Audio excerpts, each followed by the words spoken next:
Esta es una historia de traición, resiliencia y justicia que te mantendrá pegado a tu asiento hasta el último segundo. A veces, las personas que más amamos son las que guardan los secretos más oscuros, y lo que descubrió la protagonista de este relato cambió su vida para siempre de una forma que nadie podría imaginar. Si te gusta este tipo de contenido, no olvides suscribirte a nuestro canal Dinero, Poder y Traición. Publicamos 4 vídeos por semana.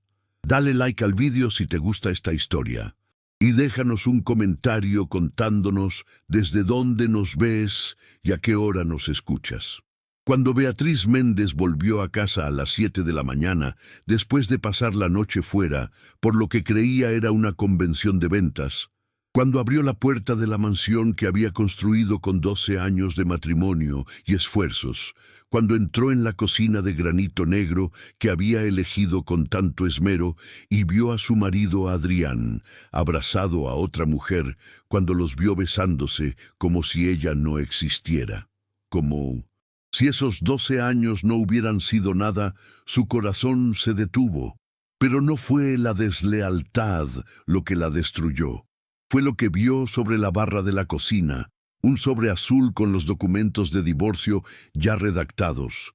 Su esposo no solo la engañaba, sino que había orquestado todo para dejarla en la calle, y la mujer entre sus brazos no era una extraña, era su hermana. Si estás preparado para esta historia, escribe en los comentarios desde dónde estás viendo este video. Beatriz Méndez tenía 36 años y una existencia que parecía ideal. Al menos eso pensaba hasta aquella mañana de marzo, cuando su realidad se rompió en 1000 pedazos sobre el suelo de granito de su cocina. Había pasado la noche en Madrid por una reunión corporativa. Era la jefa de estrategia de una importante compañía cosmética, y esos traslados eran habituales en su puesto. Partía por la tarde, pernoctaba en un hotel y regresaba temprano por la mañana para desayunar con Adrián antes de que él partiera a la oficina. Había sido una costumbre durante años, una rutina que su marido conocía a la perfección. Aquella mañana el vuelo había aterrizado a las 6 y a las 7:15 Beatriz ya estaba frente a la puerta de su hogar, la casa a las afueras de Sevilla que habían adquirido 6 años atrás. Aquella propiedad que simbolizaba todos sus anhelos, todos sus desvelos, todas las promesas que se habían hecho el día del enlace. Beatriz aún rememoraba aquel día. Adrián que le apretaba las manos ante el altar. Adrián que le prometía fidelidad eterna. Adrián que lloraba de emoción cuando ella pronunció el sí. Habían sido tan dichosos, tan llenos de planes. Ella tenía 24 años, él 28, y el mundo parecía estar a sus pies. Recordaba el viaje de novios en las Islas Baleares, las caminatas de la mano por las calas de Menorca, las promesas compartidas bajo el cielo nocturno. Recordaba los primeros tiempos de casados, cuando cada jornada era una emoción, cuando se dormían unidos y se despertaban con alegría. Recordaba cuando compraron la casa, como Adrián la llevó en vilo cruzando la entrada, riendo como un niño. 12 años de vivencias, 12 años de afecto, 12 años que estaban a punto de mostrarse como una falsedad. Abrió la puerta con su llave, intentando no generar estrépito para no despertar a Adrián si aún descansaba. Dejó el equipaje en el recibidor y se encaminó hacia la cocina para hacerse un café. Fue entonces cuando los divisó. Adrián estaba de pie frente a la encimera, ataviado con su americana gris favorita, y entre sus brazos había una mujer con un vestido rojo ceñido y el cabello rubio corto, una mujer a la que él sujetaba como si fuera su tesoro más grande, una mujer a la que estaba besando con un fervor que Beatriz no presenciaba desde hacía mucho tiempo. Por un instante se quedó gélida. El cerebro se resistía a entender lo que la vista estaba captando. Tenía que ser un equívoco, un espejismo, una alucinación de la que despertaría, pero no era un sueño. Adrián giró la cabeza y sus ojos se toparon con los de Beatriz. No hubo asombro en su expresión, no hubo temor, no hubo remordimiento, hubo algo más cruel, hubo apatía. La mujer entre sus brazos también se volteó, y cuando Beatriz vio su rostro, sintió que las fuerzas la abandonaban. Era Paola, su hermana menor, la chica que había tutelado tras el fallecimiento de sus progenitores, la joven a la que había costeado los estudios, la mujer que consideraba su confidente. Paola la observó con una mueca que no transmitía culpa. Era una sonrisa de superioridad, de logro, como si finalmente hubiera obtenido algo que ansiaba desde hace mucho. Beatriz despegó los labios para hablar, pero no brotó ningún sonido. Las palabras se atascaron en su garganta, asfixiadas por la agonía que le estaba partiendo el pecho.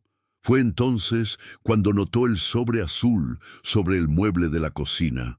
Estaba abierto y dentro había unos pliegos, papeles con timbres y rúbricas, papeles que identificó al instante porque había visto folios iguales cuando sus colegas se separaban. Eran actas de divorcio ya completadas, ya listas, solo faltaba su firma. Adrián siguió su rastro visual y sonrió.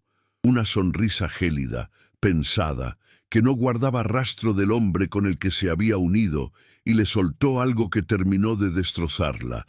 Le dijo que se había terminado, que se había acabado hacía tiempo en realidad, pero que él había aguardado el instante preciso.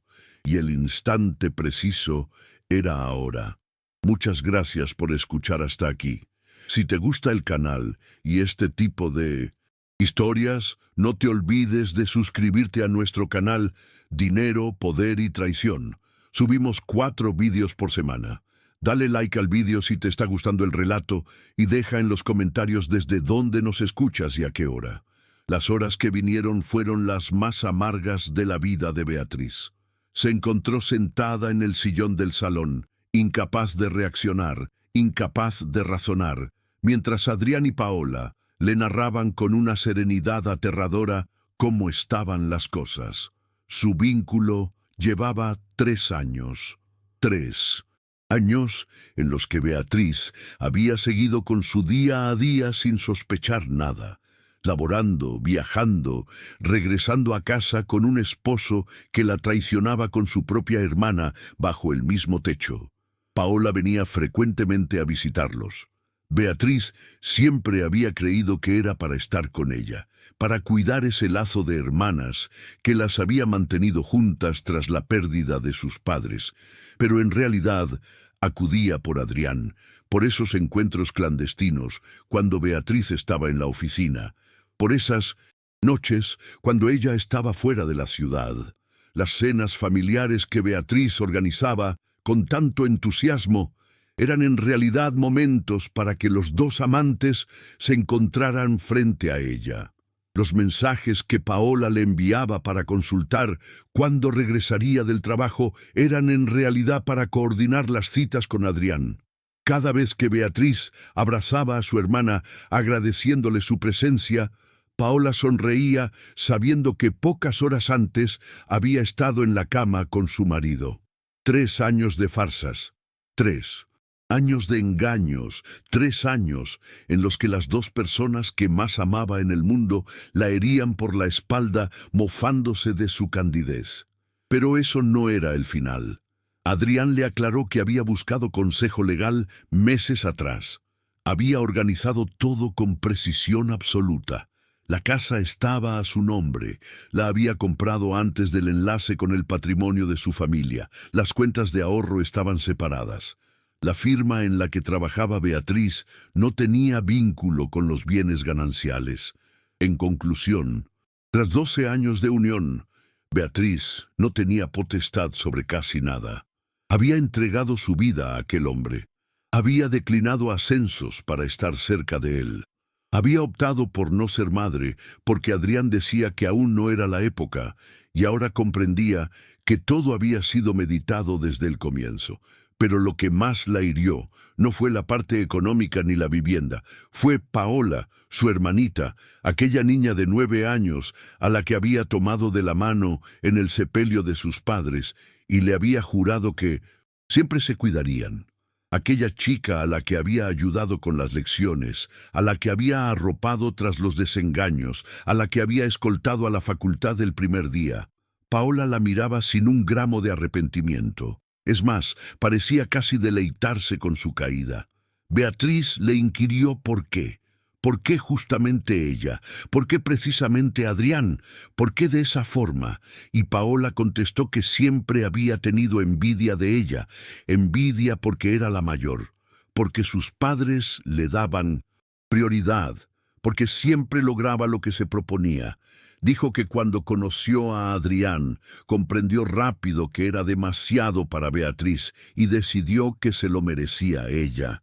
Beatriz se puso en pie con las piernas flaqueando, observó a aquellas dos personas que habían aniquilado su mundo y comprendió que no las conocía de nada.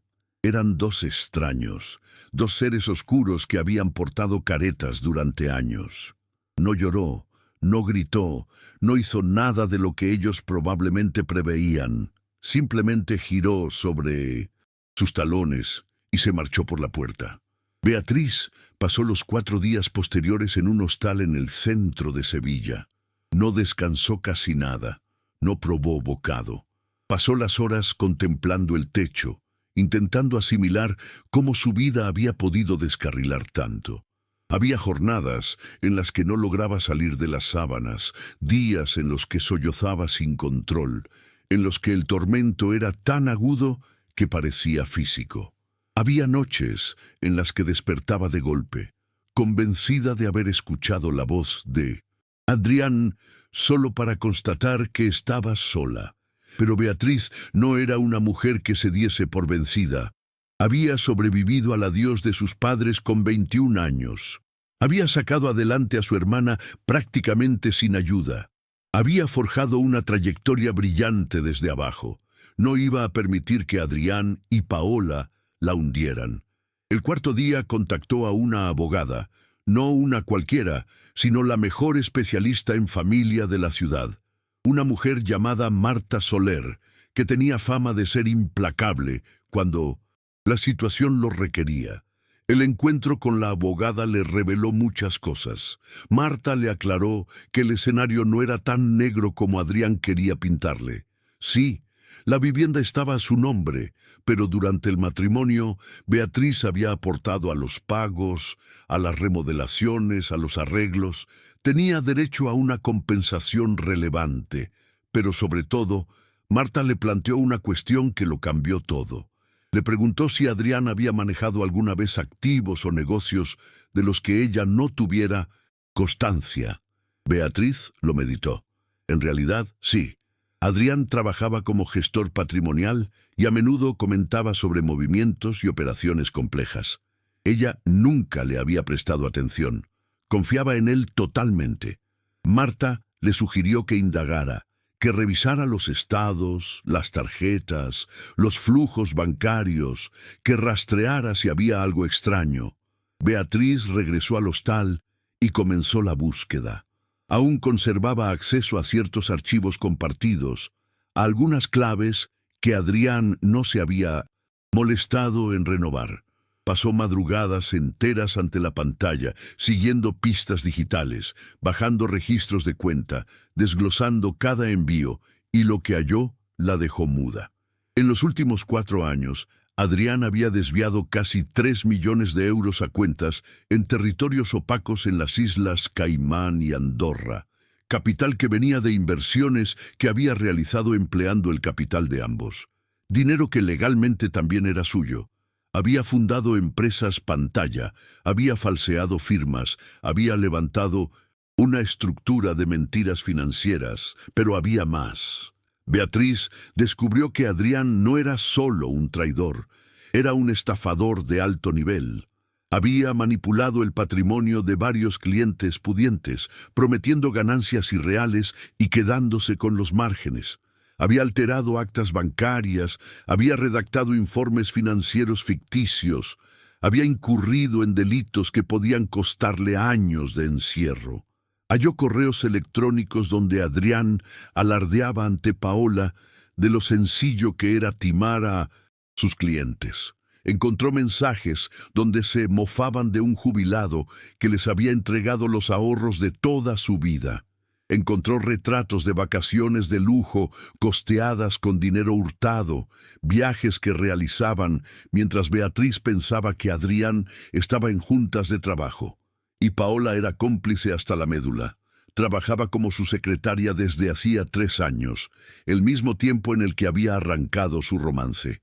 Era ella quien redactaba los documentos falsos, quien contestaba a los correos de los usuarios con pretextos inventados, quien le asistía para borrar los rastros y mover el dinero de un fondo a otro. Su relación no había surgido del amor, había nacido de la sociedad criminal, del secreto mutuo, del control que da saber algo que los otros ignoran. Eran 2 delincuentes que se habían cruzado y habían decidido colaborar.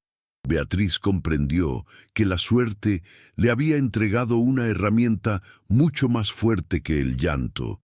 Tenía las pruebas para liquidarlos a los 2, pero no iba a actuar de forma visceral. Iba a organizarlo todo con precisión quirúrgica, exactamente como habían procedido ellos. En las semanas que siguieron, Beatriz puso en marcha su estrategia. Siguió instalada en el hostal, rehusándose a firmar las actas de divorcio a pesar de las coacciones de Adrián. Él la telefoneaba a diario, primero intentando ser cordial, luego intimidando, luego rogando, pero ella nunca atendía. Mientras tanto, operaba en la sombra. Con el apoyo de Marta y de un investigador privado, recolectó todas las evidencias de los fraudes de Adrián.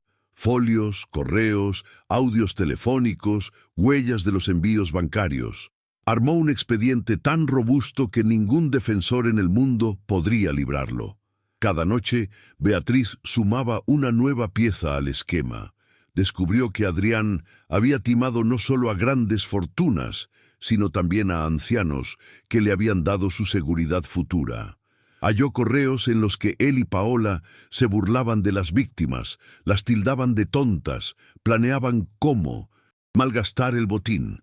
También halló las fotos, cientos de fotos de Adrián y Paola juntos, de asueto, cenando, en posturas afectuosas, fotos tomadas en ratos en los que Beatriz pensaba que su marido laboraba y su hermana estaba en su piso. Pero Beatriz no buscaba solo justicia judicial. Quería que Adrián y Paola comprendieran lo que representaba perderlo todo. Se puso en contacto con los clientes de Adrián, los que habían sido timados sin saberlo. Les dio parte de lo ocurrido con su capital, entregándoles las evidencias necesarias. En pocas semanas, el prestigio de Adrián estaba por los suelos. Los clientes lo denunciaban, los socios lo evitaban. Su carrera había expirado, pero no era suficiente. Beatriz descubrió que Paola siempre había anhelado inaugurar una boutique de alta gama. Adrián le había jurado financiarla con el dinero que obtendría de la separación. Ya habían localizado el local, ya habían rubricado el contrato de arrendamiento, ya habían pedido el inventario. Beatriz adquirió el inmueble donde se ubicaba ese local. Lo compró mediante una firma que nadie podía vincular con ella, usando el dinero que había rescatado de las cuentas ocultas de Adrián. Luego, una semana antes de la apertura, hizo desalojar a Paola por falta de cumplimiento contractual. El anhelo de su hermana se desvaneció antes de empezar, pero el golpe definitivo aún estaba por llegar. Beatriz lo programó todo para el día del aniversario de Adrián. Sabía que él y Paola lo festejarían juntos en 1900. La casa, aquella mansión que él pretendía conservar para sí. Aquella noche, mientras Adrián y Paola brindaban por su porvenir juntos en la estancia iluminada por velas, la fuerza policial llamó a la puerta. Tenían una orden de captura para Adrián, señalado por fraude financiero desvío de fondos y lavado de activos. Las pruebas eran contundentes, facilitadas por un informante anónimo que nunca sería revelado. Adrián intentó dar explicaciones, justificarse, prometer dinero, pero los oficiales no atendieron. Lo esposaron frente a Paola, que berreaba y sollozaba intentando comprender qué sucedía. Pero la mayor sorpresa llegó cuando también arrestaron a Paola como copartícipe. Cuando le colocaron los grilletes, su rostro perfectamente arreglado se quebró en una mueca de pánico. Ya no era la mujer arrogante que había sonreído victoriosa en la cocina aquella mañana de marzo. Era una delincuente que iba a pagar por sus actos. Beatriz estaba situada en el coche, al otro lado de la calzada, observando mientras se los llevaban detenidos.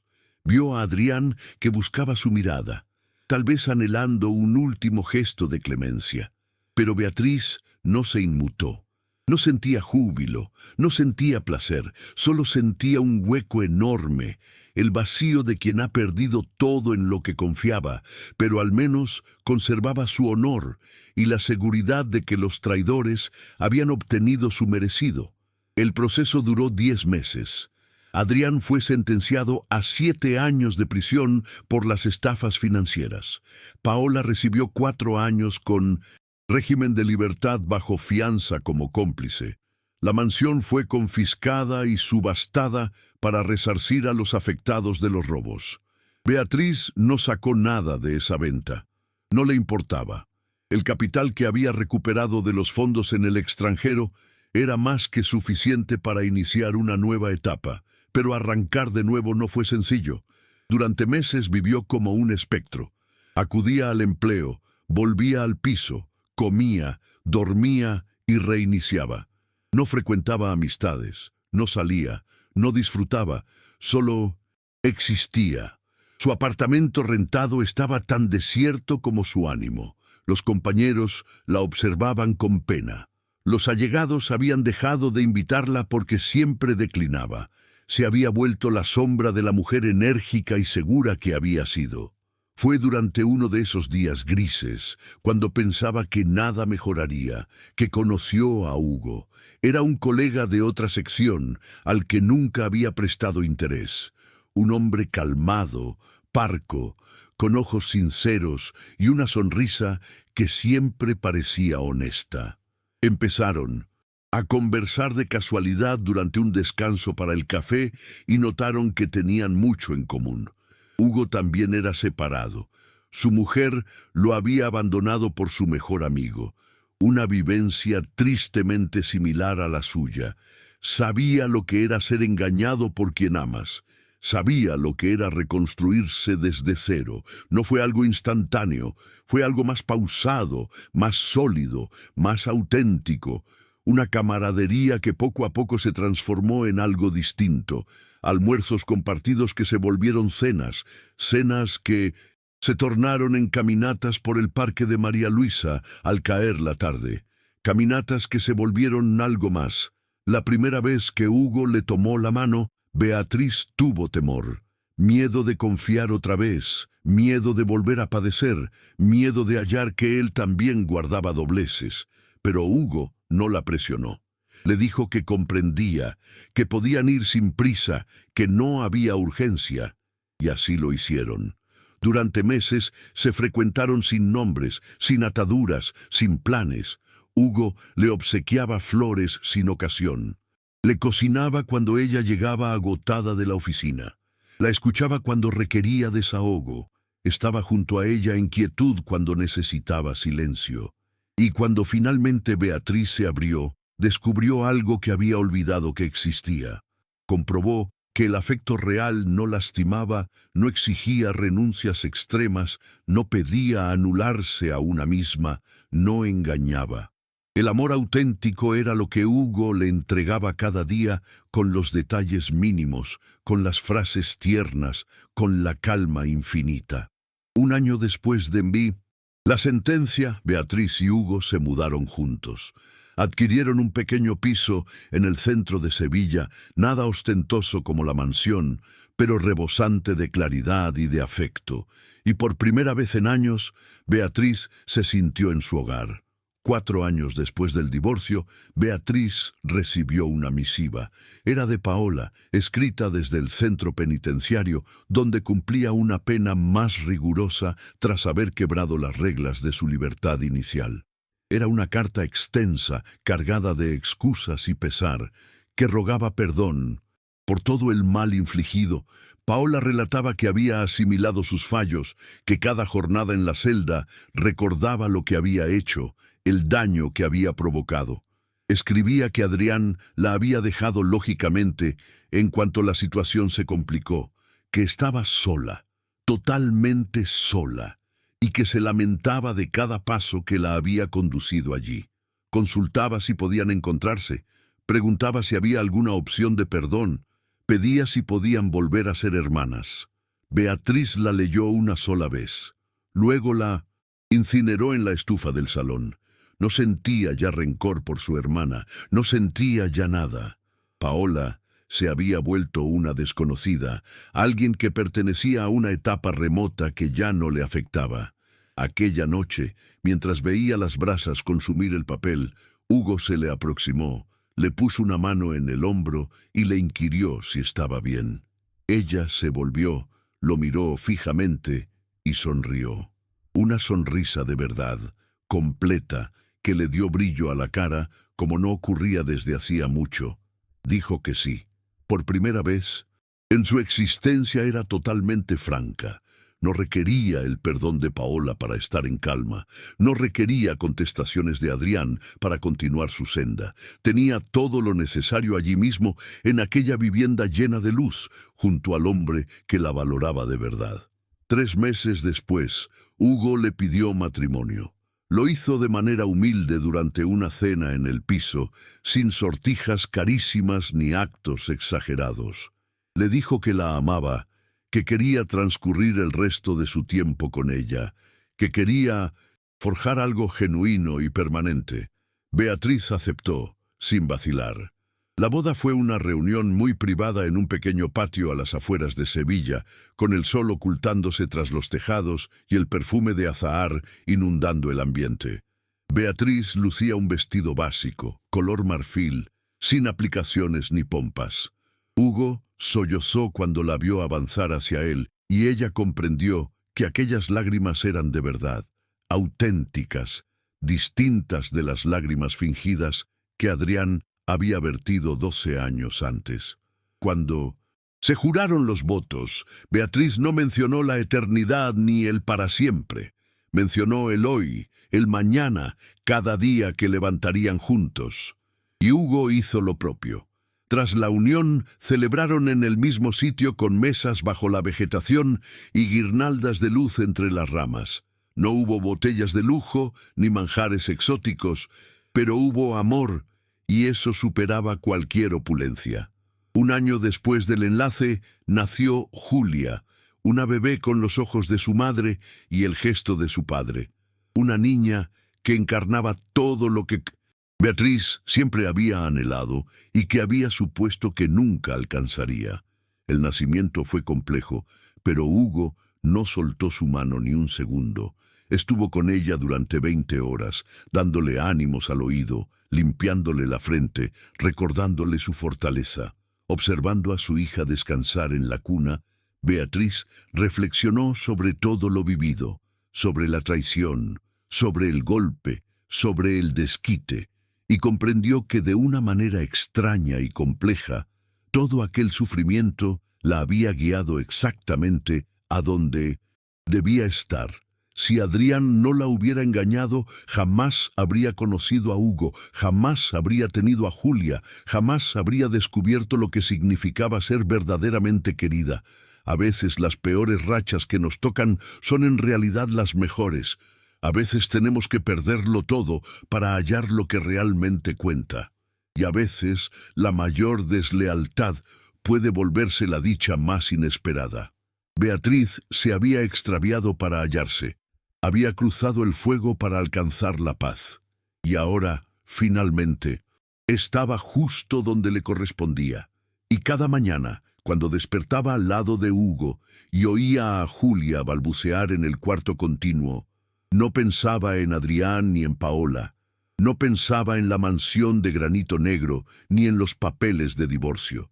Pensaba solo en lo agradecida que estaba por aquella nueva oportunidad, por aquel amor real que había hallado cuando había dejado de buscarlo, por aquella familia que había levantado de los restos de la anterior, que la vida no se acaba cuando alguien te falla.